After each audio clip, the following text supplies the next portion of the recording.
El hombre atacado a bala en una plaza comercial de Daule sería el cabecilla de una banda narcocriminal, según la policía. 18 personas armadas fueron detenidas en los exteriores del hospital en donde se recupera. El presidente Guillermo Lasso solicitará cooperación internacional para enfrentar a la delincuencia organizada. El mandatario hará el pedido en el marco de la Cumbre de las Américas en Estados Unidos. En Quito se registra un sostenido incremento de contagios con COVID-19. En uno de los hospitales los casos pasaron del 6 al 30%. Las noticias en Televistazo con Gabriela Baer y Stephanie Espín.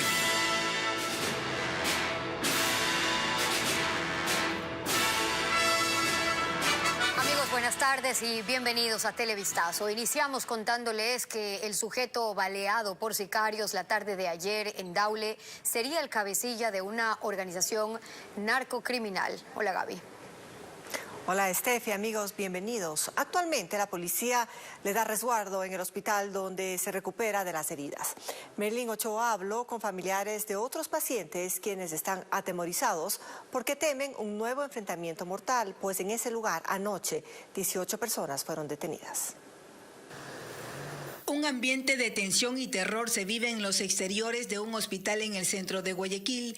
Desde la noche del martes está hospitalizado el hombre que se encontraba en este carro negro con su hija y esposa y que fue rodeado por sicarios quienes dispararon 53 veces con fusil y revólver. Ocurrió la tarde de ayer en una plaza comercial de Daule. Los familiares de los otros pacientes temen que lleguen los asesinos y provoquen un nuevo ataque. Y estando descuidados, no es esa que vengan a disparar, nos dé algún balazo, pues. Sí, estamos un poquito con miedo, señorita. Nosotros estamos dando seguridad a las instalaciones del hospital y también a esta persona mientras salga del hospital y se recupere. El baleado tiene antecedentes penales por tráfico de armas, delincuencia organizada y asociación ilícita por drogas. Se presume que es uno de los cabecillas de una organización narcocriminal que opera en el Guasmo, sur del puerto principal. El costo de su carro con blindaje supera los $100,000. En el 2019 también intentaron asesinarlo. Mientras tanto, fuera de la Casa de Salud, la noche del martes, la policía capturó a 18 personas que estaban en 3 carros, armados y con dinero. Tenemos conocimiento que estas personas están vinculadas y estaban dando seguridad a la persona que se encontraba herida, que es la misma que sufrió el atentado en el sector de La Aurora. De los 18 detenidos, 10 tienen antecedentes penales. Uno de ellos ha sido capturado en 8 ocasiones. De las 18 personas, 18 son varones y una mujer. Y entre estos está una persona colombiana.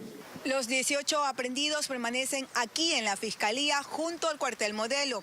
Todos están a la espera de la audiencia de formulación de cargos que se tiene previsto inicie en horas de la tarde. Son investigados por tenencia y porte de armas, cuya pena es de hasta 5 años de prisión. Los legisladores de la Comisión de Seguridad de la Asamblea acudieron este miércoles al Centro de Inteligencia Estratégica para reunirse con sus autoridades. La reunión fue reservada y entre los temas que se incorporó en la agenda estuvo la aprobación de la Ley de Inteligencia que está pendiente desde hace 4 años ya. Paul Romero nos trae ese informe. El Centro de Inteligencia Estratégica CIES abrió las puertas a los legisladores de la Comisión de Soberanía y Seguridad de la Asamblea Nacional. Por primera vez la comisión sesionó en la sala de crisis de este organismo con la presencia de su director Fausto Cobo y otros funcionarios, entre ellos los delegados del Comando Conjunto de las Fuerzas Armadas, de la Policía Nacional, analistas que integran el sistema de inteligencia estatal.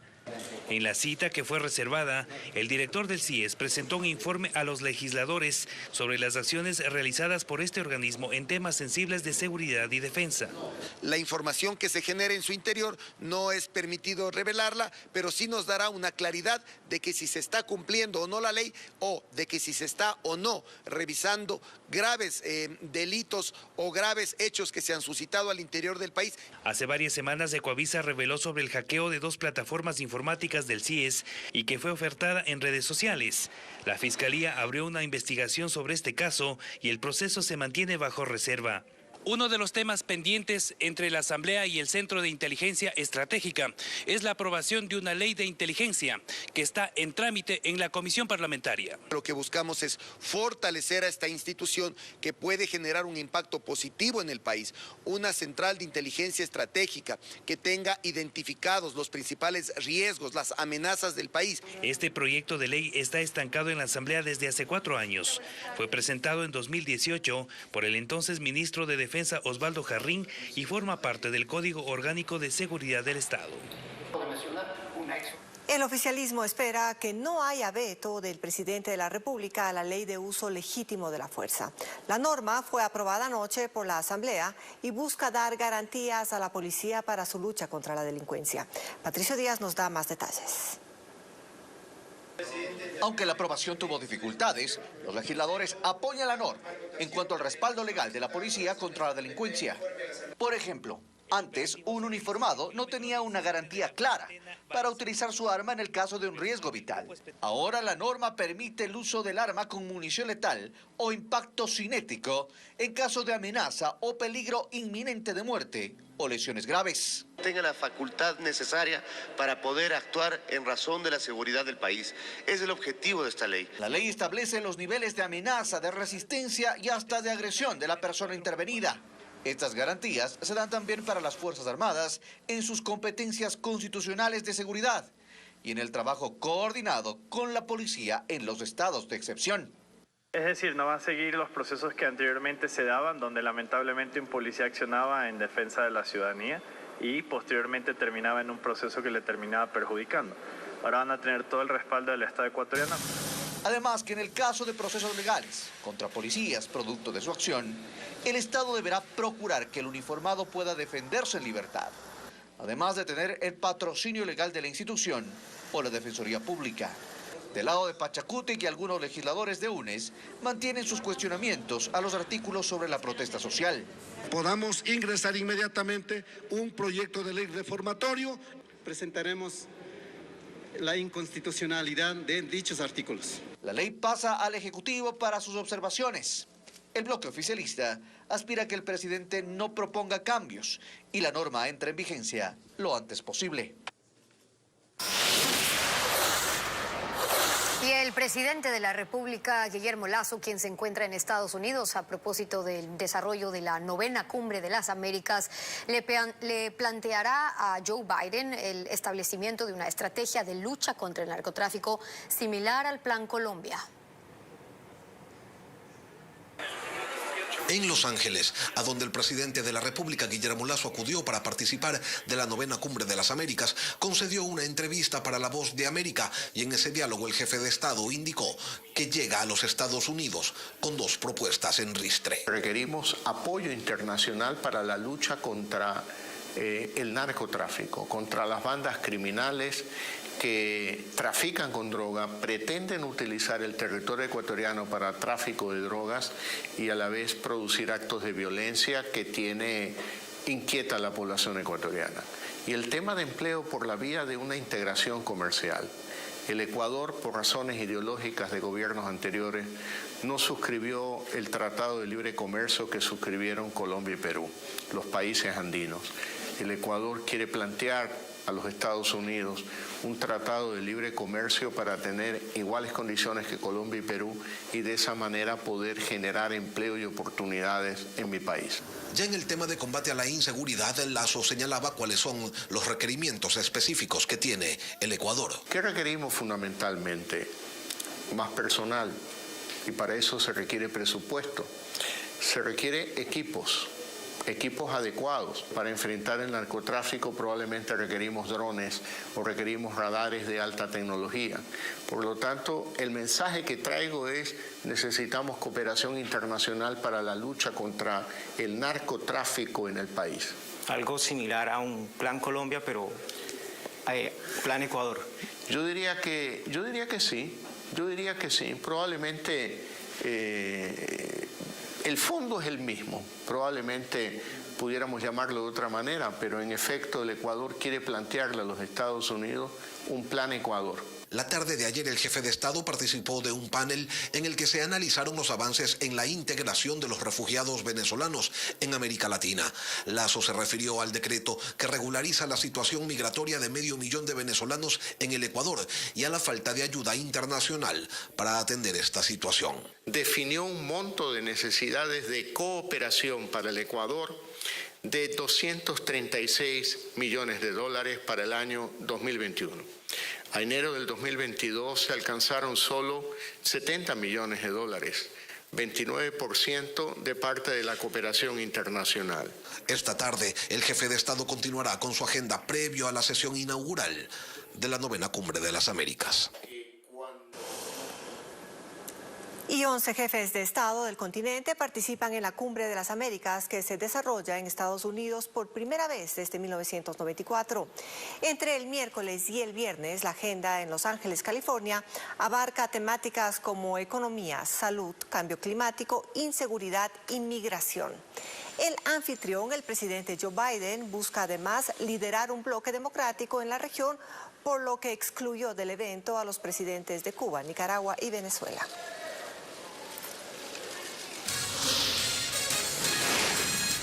Nos vamos a una pausa y al regresar en Guayaquil, un afiliado al Seguro Social se encadenó fuera del hospital del IES para exigir las medicinas de los jubilados con enfermedades catastróficas.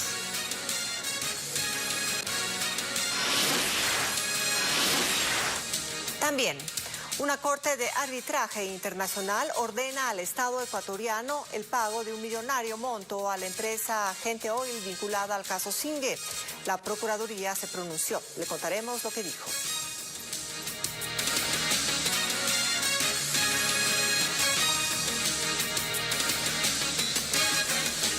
Hospitales públicos y privados de Quito registran incremento de casos de COVID-19. Los médicos aseguran que la positividad en las pruebas pasó del 6% a más del 30% y prevén que en las próximas semanas se registren picos de contagio. En tanto, desde el COE Nacional afirman que el uso de las mascarillas seguirá siendo voluntario, como nos cuenta Carla Delgado.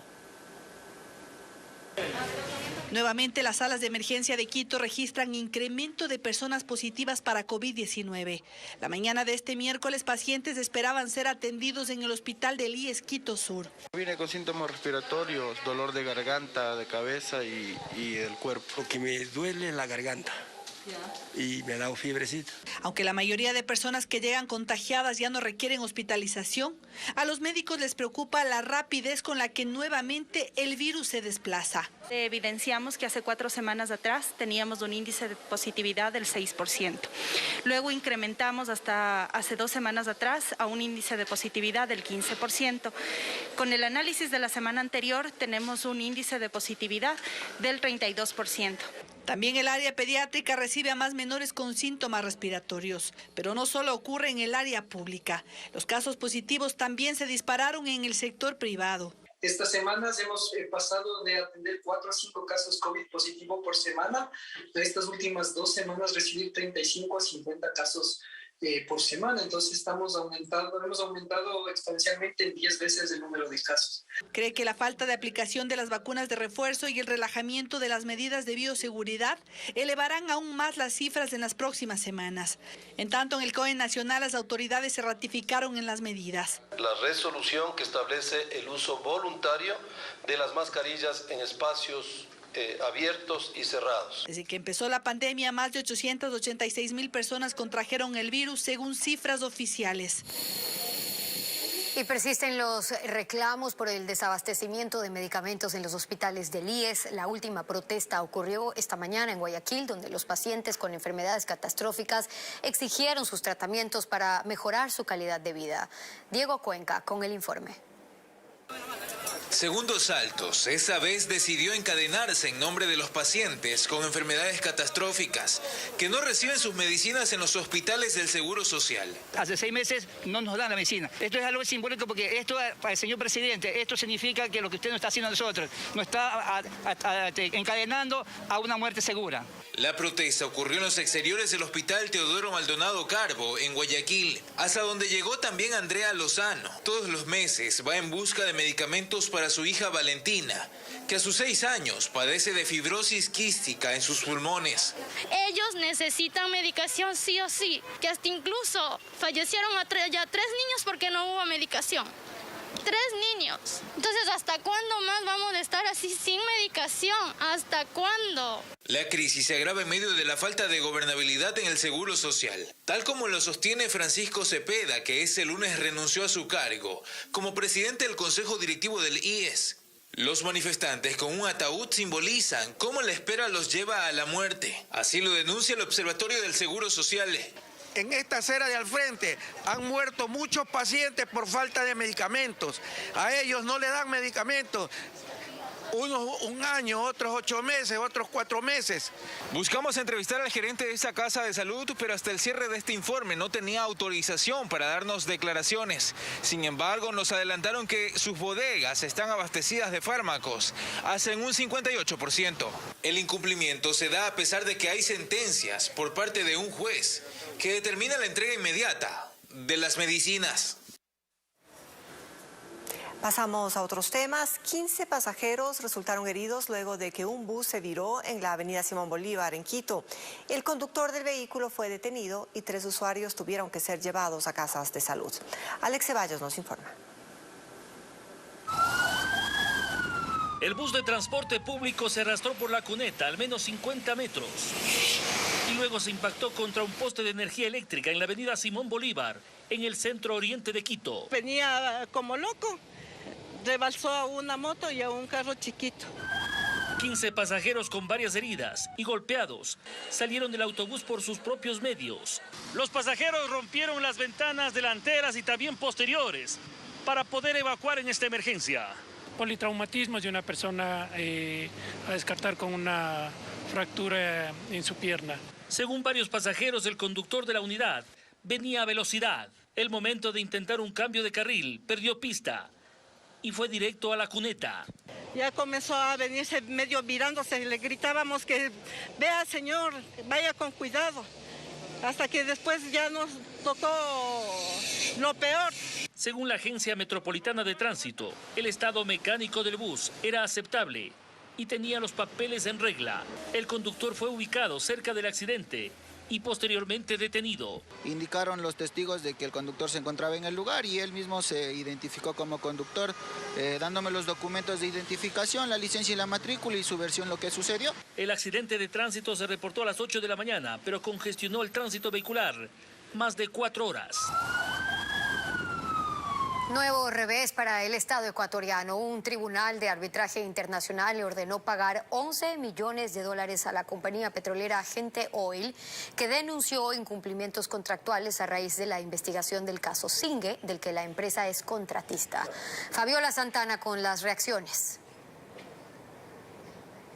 El laudo final ordena al Estado ecuatoriano el pago de más de $10.700.000 a la petrolera Gente Oil. 400.000 corresponde a daño moral y lo demás por incumplimiento de contrato. Silvana Pastor es la vicepresidenta financiera de Gente Oil, empresa contratista del bloque Singue en la Amazonía. Dijo que acudieron a un tribunal de la Corte Permanente de Arbitraje en 2018 tras la investigación por peculado del caso Singue. El Tribunal del Arbitraje Internacional en La Haya en sus conclusiones llega a la misma conclusión, es decir, no existe ningún perjuicio al Estado, es un contrato totalmente legal, legítimo, correctamente adjudicado, no caben las premisas de renegociaciones de tarifas que se habían comentado. Y aunque no es un documento vinculante en la justicia ecuatoriana, cree que servirá para que los 7 sentenciados del caso Singue puedan emprender acciones internacionales, entre ellos el ex vicepresidente Jorge Glass y los exministros de Hidrocarburos Carlos Pareja Yanuseli y Wilson Pastor. Esto es público y de una trascendencia nacional importante,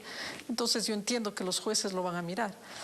Digamos que el proceso de apelación, aún con todos estos hechos, ratificaran una sentencia condenatoria, Todos los procesados evidentemente tienen un documento que les servirá en instancias internacionales. Por su parte, la Procuraduría General del Estado dijo que acudirá a los tribunales de Santiago de Chile, sede del arbitraje, para plantear la nulidad del laudo, y recalcó que la condena al Estado en el arbitraje internacional no incide en la sentencia condenatoria dictada por el Tribunal de Juzgamiento, por cuanto los hechos que conforman el supuesto delito en este juicio penal no han sido objeto de análisis y resolución. Sobre la posición del Estado ecuatoriano ante este tema, el Procurador General del Estado, Íñigo Salvador, ampliará un pronunciamiento este jueves. En Ecuador, la investigación inició por el informe de Contraloría sobre el contrato de concesión del Campo Singue, que determinó un perjuicio al Estado de $28.4 millones.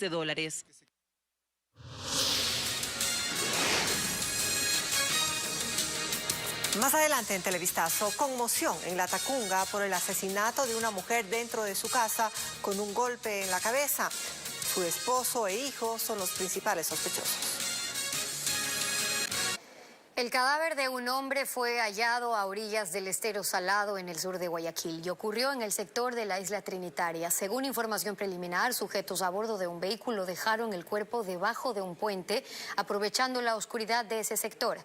Les traemos un reporte. A orillas del estero Salado fue encontrado anoche el cadáver de un hombre.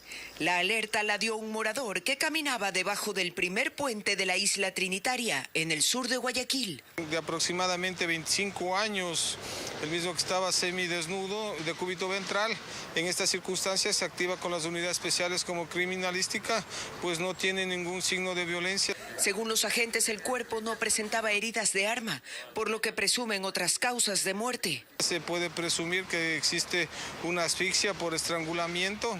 Esta aseveración se dará en el Departamento de Medicina Legal para establecer pues la verdadera causa de este móvil, de este crimen.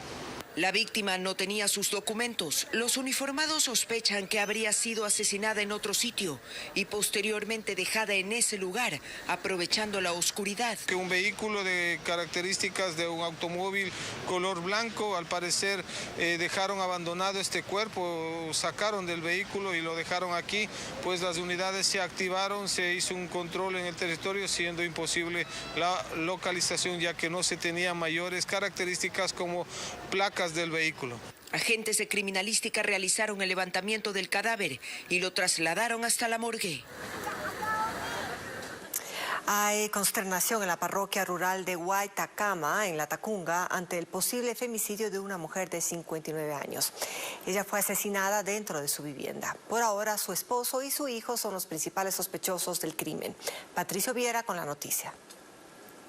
El crimen ocurrió en esta vivienda, ubicada en la parroquia rural de Guaitacama, en el norte de La Tacunga. Una mujer fue hallada por sus familiares inconsciente tras recibir un golpe con una olla de barro, por lo que la trasladaron hasta el Hospital General de La Tacunga. Horas después, ella falleció por la gravedad de la herida. Así lo informó Renan Miller, comandante policial de Cotopaxi. El esposo y el hijo son los que están detenidos y son los que se les encontraron con máculas de sangre color marrón en su vestimenta, y por testigos también de los vecinos, quienes son los que habían ingresado en horas de la noche y madrugada y habían estado ingiriendo bebidas alcohólicas dentro del domicilio de la Olla Oxisa. Según la policía, el esposo de la víctima registra 2 detenciones anteriores por robo. Tatiana Martínez es vecina de la fallecida y comentó que los 2 sospechosos del hecho son conocidos en la parroquia por comportarse agresivamente debido a los efectos del alcohol. O sea, él le cuchilló a mi papá, le cortó aquí, le cortó los dedos, solo por no darle plata. Padre e hijo implicados asistieron a la audiencia de formulación de cargos, en la que un juez dispuso medidas alternativas a la prisión. Y los 2 ciudadanos detenidos quedan con medidas sustitutivas mientras dure la instrucción fiscal por 30 días. Los mismos que deberán presentarse cada 8 días con un grillete. Por ahora, los habitantes piden que se haga justicia y el caso no quede en la impunidad.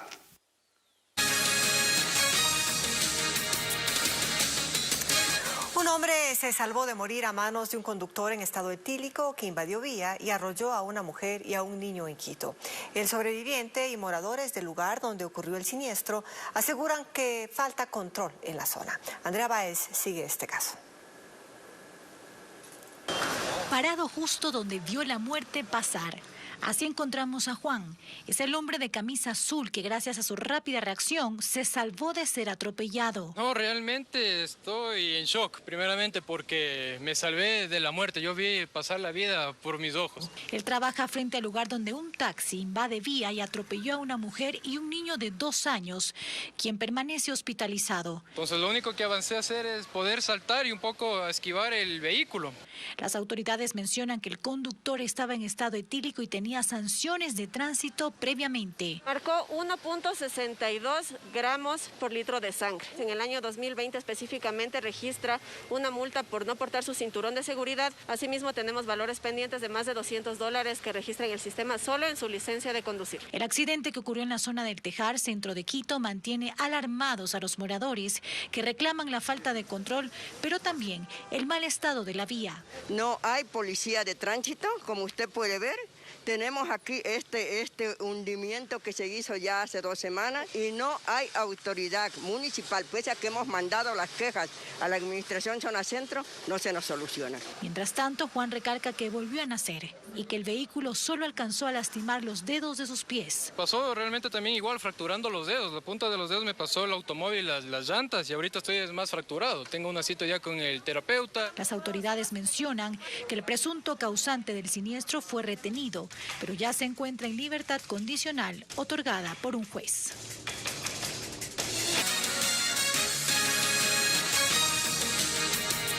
Seguimos con más noticias. En el Cantón Durán se llevó a cabo esta mañana una reunión de seguridad tras los últimos hechos violentos, como el robo a un empresario asiático.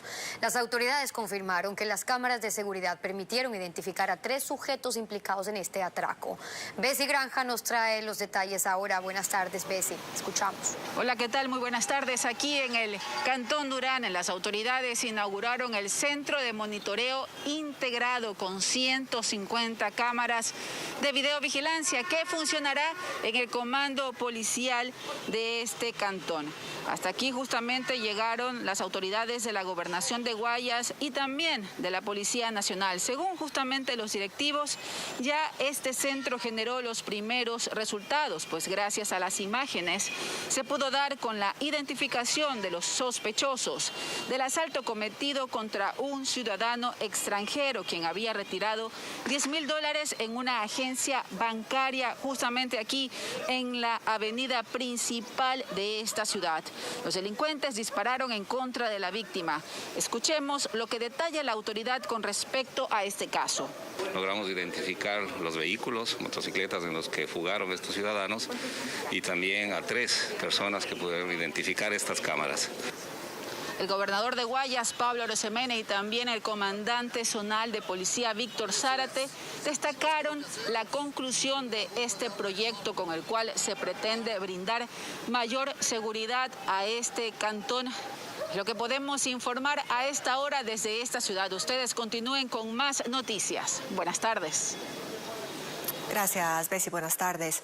2 sujetos fueron detenidos esta mañana tras una intensa persecución policial en plena vía panamericana. El hecho ocurrió en el cantón Naranjal, a pocos metros del cuartel de la policía de ese cantón del Guayas. Conductores grabaron cómo los agentes corrieron por la carretera persiguiendo a los delincuentes. Incluso hubo detonaciones por parte de los uniformados. Según información preliminar, la policía perseguía a los sospechosos desde el cantón La Troncal, provincia de Cañar. Anoche un restaurante se incendió en el norte de la capital. Al parecer, el fuego se originó por una fuga de gas. Carlos Luis Carrillo nos cuenta que afortunadamente no hubo personas afectadas. La alerta de la emergencia se dio pasada las 8 de la noche de este martes.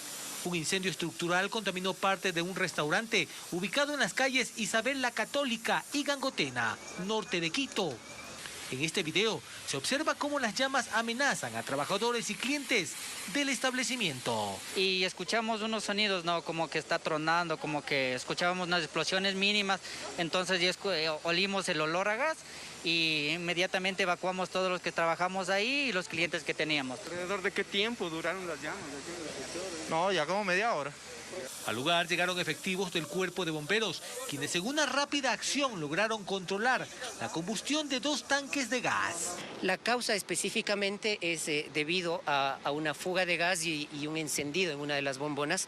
Afortunadamente, en este incidente no hubo infraestructura afectada ni personas heridas. Las personas que se encontraban en el interior del restaurante salieron sin ningún inconveniente.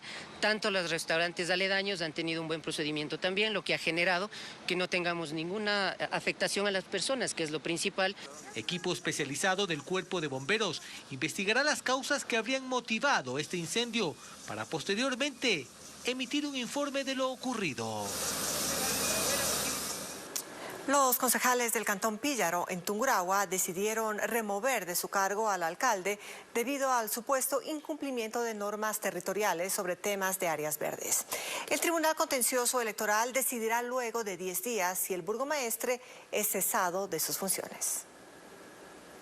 Mediante una sesión extraordinaria, autoconvocada por 4 de los 5 concejales del Cantón de Píllaro, provincia de Tungurahua, se realizó la votación para remover al alcalde, Francisco Yanchatipán. Los ediles recibieron la denuncia de un ciudadano que manifestaba que en el 2019 el burgomaestre concedió un permiso para lotizaciones de terreno y no destinó un espacio para áreas verdes, como dicta la ordenanza de la localidad. Esta vez no hicieron una motivación correcta, solo que no se exigía la compensación de área verde por cuanto habían a cambio entregado para la apertura de vía. Yanchatipán explicó que la ordenanza a la que se refiere el ciudadano fue aprobada en el 2013 y estaría desactualizada frente a las normas estipuladas por el Código Orgánico de Organización Territorial, COTAD, que establece que las municipalidades solo pueden exigir entrega de áreas verdes cuando se trate de urbanizaciones, pero no en el caso de lotizaciones. El alcalde de Píllaro tiene 10 días para acudir al Tribunal Contencioso Electoral y presentar su defensa. Bueno, yo estoy a la espera que me hagan conocer sobre el resultado que ellos han adoptado. Luego de ello tomaré ya una acción. Una vez que el organismo conozca las versiones de las 2 partes, se sabrá si Yanchatipán continúa o no en sus funciones. Y para finalizar, les contamos de un inusual hecho en Guayaquil, el monumento del mono capuchino, el que está ubicado a la entrada del túnel del Cerro del Carmen, en el centro de Guayaquil, amaneció cubierto con sogas verdes y con un cartel que decía "Ni un cabo suelto más". Y se trata de una curiosa campaña de estudiantes de una universidad que buscan hacer conciencia de los daños que causan estas redes en el mar, y esto a propósito del Día Mundial de los Océanos que se está celebrando hoy. Los conductores que transitaban por este sitio no perdieron la oportunidad también para grabar la estatua y compartir las imágenes en las redes sociales.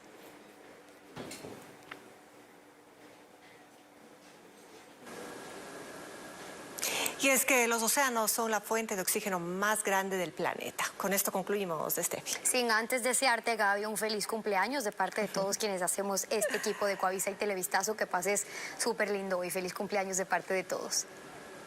Muchísimas gracias a todos por ese cariño. Concluimos así. Buenos días.